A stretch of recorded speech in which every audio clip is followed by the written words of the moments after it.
Hello guys, in this video I'm going to show you how to add a default ending to your videos in the CapCut app. But before that, don't forget to subscribe and leave a comment down below, because at 10,000 subscribers I'm going to show you my whole YouTube revenue statistics and growth strategy.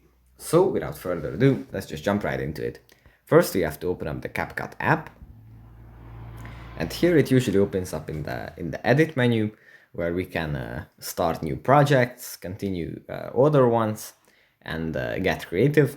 But from here we have to go into the settings menu, which is the little gear button in the top right corner. If we tap on this, then in this list there is add the default ending, and if we tap on this button, then we can discard the default ending that the CapCut app has. And here this little message pops up, and we can confirm our decision by tapping discard, and then the default ending is turned off. So that's pretty much it for this video. Hope it was helpful for you guys, and I'll see you in the next one. Bye.